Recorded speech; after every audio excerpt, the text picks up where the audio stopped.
আগামী জাতীয় সংসদ নির্বাচনকে সামনে রেখে বাংলাদেশ জাতীয়তাবাদী দল বিএনপি প্রার্থী বাছাইয়ের কাজ অনেকটাই এগিয়ে নিয়েছে। দলটির নীতি নির্ধারণী পর্যায়ের একাধিক সূত্র জানিয়েছে, ইতিমধ্যে 2 শতাধিক আসনে প্রার্থীদের সবুজ সংকেত দেওয়া হয়েছে। আরও প্রায় 50টি আসনে যাচাই বাছাই চলছে। সমমনা দল ও জোটকে আসন ছাড় দেওয়ার পর বাকি আসনগুলোতে প্রার্থী চূড়ান্ত করা হবে। দলের শীর্ষ নেতৃত্ব নির্বাচনকে একটি বড় রাজনৈতিক চ্যালেঞ্জ হিসেবে নিয়েছেন, তাই প্রার্থী বাছাইয়ের ক্ষেত্রে তারা অত্যন্ত সতর্কতা অবলম্বন করছেন। মাঠ পর্যায়ে একাধিক জরিপ চালানো হয়েছে এবং স্থানীয় জনপ্রিয়তা, গ্রহণযোগ্যতা ও নেতাদের মতামত বিবেচনা করেই সম্ভাব্য প্রার্থী তালিকা প্রণয়ন করা হয়েছে।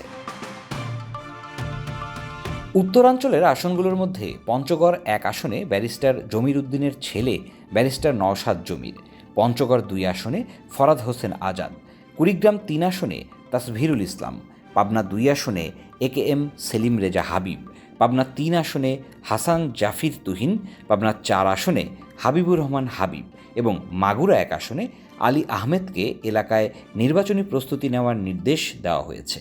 এই প্রার্থীদের মধ্যে অন্তত 4 জন প্রকাশ্যে স্বীকার করেছেন যে তারা দলীয় সবুজ সংকেত পেয়েছেন এবং নির্বাচনী মাঠে কাজ করছেন। দক্ষিণ পশ্চিমাঞ্চলেও বিএনপি কিছু আসনে প্রার্থী বাছাই করেছে। চুয়াডাঙ্গা 1 আসনে সাবেক ছাত্রনেতা শামসুজ্জামান দুদু, চুয়াডাঙ্গা 2 আসনে মাহমুদ হাসান খান এবং ঝিনাইদহ 4 আসনে সাইফুল ইসলাম ফিরোজকে প্রার্থী হিসেবে প্রস্তুতি নেওয়ার জন্য বলা হয়েছে।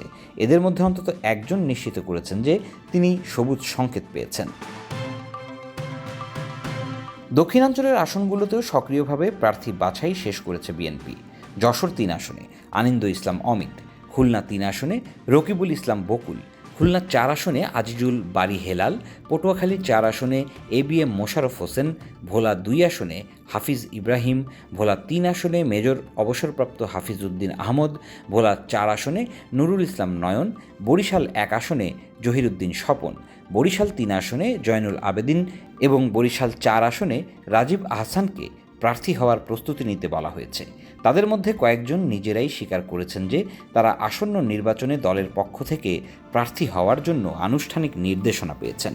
এর বাইরে ফরিদপুর 4 আসনে শহীদুল ইসলাম বাবুল, জামালপুর 1 আসনে রশিদুজ্জামান মিল্লাত, টাঙ্গাইল 5 আসনে সুলতান সালাউদ্দিন টুকু, জামালপুর 3 আসনে মোস্তাফিজুর রহমান বাবুল এবং ময়মনসিংহ 4 আসনে ওহাব আকন্দকে প্রার্থী হিসেবে মাঠে নামতে বলা হয়েছে।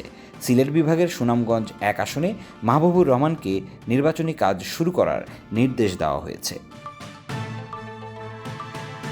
দলের জ্যেষ্ঠ নেতাদের আসনগুলোও বেশিরভাগ নিশ্চিত করা হয়েছে।